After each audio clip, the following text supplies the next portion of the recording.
6 కిలోల సీలింగ్ లేకుండా పండిన మొత్తం సోయా పంటను ఎంఎస్పీ ధర కంటే అదనంగా 500 రూపాయలు బోనస్ ఇచ్చి ప్రభుత్వమే కొనుగోలు చేయాలని మాజీ మంత్రి వేముల ప్రశాంత్ రెడ్డి డిమాండ్ చేశారు.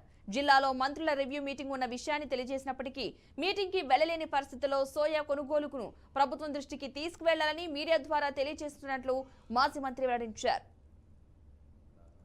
ప్రభుత్వానికి బీఆర్ఎస్ పార్టీ పక్షాన, రైతుల పక్షాన, నా పక్షాన ఒక 2 డిమాండ్లు చేయదలుచుకున్నాను. గత వారం రోజుల క్రితం నేను సోయా మార్కెట్లో రేటు తక్కువకు పోతూ ఉన్నది.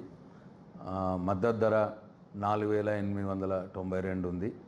దానికి బోనస్తో కలిపి 5,392 రూపాయలు పెట్టి కొనాలి. మార్కెట్లో 4,300 పోతూ ఉంది. 1,100 రైతు క్వింటాల్కి నష్టపోతూ ఉన్నాడు అని డిమాండ్ చేయడం జరిగింది. అయితే ఆ డిమాండ్ తర్వాత నేను డిమాండ్ చేసిన తర్వాత ఈ ప్రభుత్వం సోయా కొనుగోలు కేంద్రాలు ఏర్పాటు చేసింది.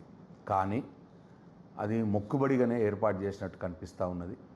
ఎందుకంటే ప్రతి ఎకరానికి ఈరోజు ఈ రాష్ట్రంలో మంచి వాతావరణం అనుకూలంగా ఉండే సోయా పంటకు, కాబట్టి 10 నుంచి 12 క్వింటాలు ఒక ఎకరానికి పంట దిగుబడి వచ్చింది. కానీ ఇవాళ ఈ ప్రభుత్వం ఏదో మొక్కుబడిగా కొనుగోలు కేంద్రాలు ఏర్పాటు చేసి ఎకరానికి కేవలం 6 క్వింటాళ్ళు మాత్రమే కొంటామని చెప్తా ఉన్నారు. 6 క్వింటాళ్ళు మాత్రమే తీసుకుంటున్నారు. మరి 10 నుంచి 12 క్వింటాళ్ళు ఎకరానికి పండించిన రైతు మన మిగతా 4 క్వింటాళ్ళు 5 క్వింటాళ్ళు మార్కెట్లో 1,100 రూపాయలు తక్కువ అమ్ముకోవాల్సిన పరిస్థితి వస్తూ ఉన్నది. కాబట్టి నేను ఈ ప్రభుత్వాన్ని డిమాండ్ చేస్తూ ఉన్నాను. మొత్తం మరి ఆ రోజు అన్నట్టు ఎంత పండితే అంత పంట, ప్రతి పంటను కొంటామన్నారు ఈ కాంగ్రెస్ పార్టీ.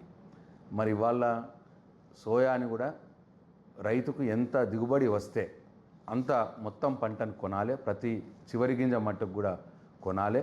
ఎకరానికి సీలింగ్లు ఏం పెట్టద్దు, 6 ఎకరాలు అట్లా సీలింగ్లు ఏం పెట్టకుండా ఏ రైతుకు ఒక ఎకరంలో ఎంత వండితే